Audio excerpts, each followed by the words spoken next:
अकबर बीरबल की कहानी। पेड़ एक और मालिक दो। एक बार की बात है, रोज की ही तरह बादशाह अकबर दरबार में बैठकर अपनी प्रजा की समस्याएं सुन रहे थे।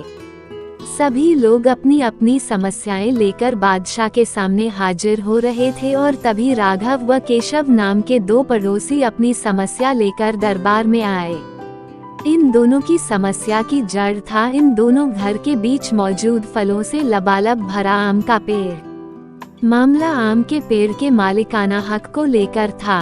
राघव कह रहा था कि पेड़ उसका है और केशव झूठ बोल रहा है। वहीं केशव का कहना था कि वह पेड़ का असली मालिक है और राघव झूठा है। पेड़ एक और मालिक दो का मामला बहुत उलझा हुआ था और दोनों में से कोई भी हार मानने को तैयार नहीं था। दोनों पक्षों की बातें सुनकर और सोच विचार करने के बाद बादशाह अकबर ने यह मामला अपने नवरत्नों में से एक बीरबल को सौंप दिया। मामले को सुलझाने और सच्चाई का पता लगाने के लिए बीरबल ने एक नाटक रचा। उस शाम बीरबल ने दो सिपाहियों से कहा कि वे राघव के घर जाएं और कहें कि उसके आम के पेड़ से आम चोरी हो रहे हैं। उन्होंने दो सिपाहियों को केशव के घर जाकर भी यही संदेश देने को कहा। साथ ही बीरबल ने कहा कि यह संदेश देने के बाद वो उनके घर के पीछे छिपकर देखे कि राघव और केशव क्या करते हैं। बीरबल ने ये भी कहा कि राघव और केशव को पता नहीं लगना चाहिए कि तुम उनके घर आम की चोरी की सूचना लेकर जा रहे हो। सिपाहियों ने बिल्कुल वैसा ही किया जैसा बीरबल ने कहा। दो सिपाही केशव के घर गए और दो राघव के घर। जब वो वहां पहुंचे तो उन्हें पता चला कि राघव और केशव दोनों ही घर में नहीं थे, तो सिपाहियों ने उनकी पत्नियों को ये संदेश दे दिया। जब केशव घर पहुंचा तो उसकी पत्नी ने उसे आम की चोरी की सूचना दी। ये सुनकर केशव ने कहा, अरे भाग्यवान, खाना तो खिला दो। आम के चक्कर में अब क्या भूखा बैठा रहूं? और कौन सा वह पेड़ मेरा अपना है? चोरी हो रही है तो होने दो, सुबह देखेंगे। ये कहकर वह आराम से बैठकर खाना खाने लगा। वहीं जब राघव घर आया और उसकी पत्नी ने यह बात उसे बताई तो वह उल्टे पैर पेड़ की तरह दौड़ पड़ा। उसकी पत्नी ने पीछे से आवाज लगाई, अरे खाना तो खा लीजिए।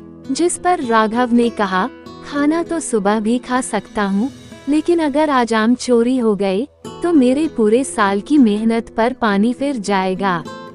सिपाहियों ने दोनों के घर के बाहर छिपकर यह सारा नजारा देखा और वापस दरबार जाकर बीरबल को बताया।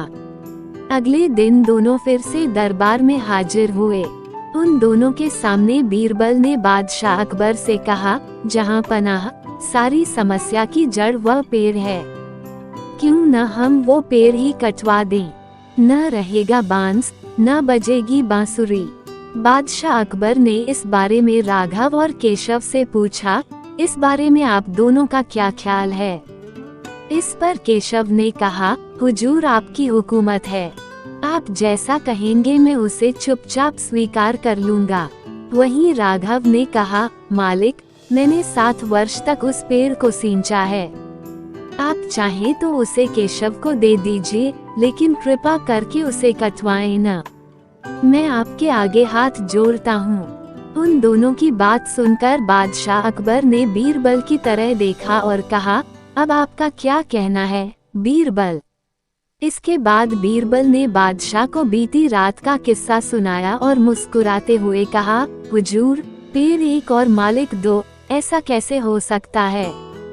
कल रात हुई घटना और आज हुई इस बात के बाद ये साबित हो चुका है कि राघव ही पेड़ का असली मालिक है और केशव झूठ बोल रहा है। ये सुनकर बादशाह ने बीरबल को शाबाशी दी। उन्होंने अपने हक के खातिर लड़ने के लिए राघव को बधाई दी और चोरी करने व झूठ बोलने के लिए केशव को जेल में बंद करने का आदेश दिया। कहानी से सीख। एक पेड़ और दो मालिक कहानी से हमें ये सीख मिलती है कि परिश्रम किए बिना छल से किसी और की चीज चुराने का अंजाम बुरा होता है।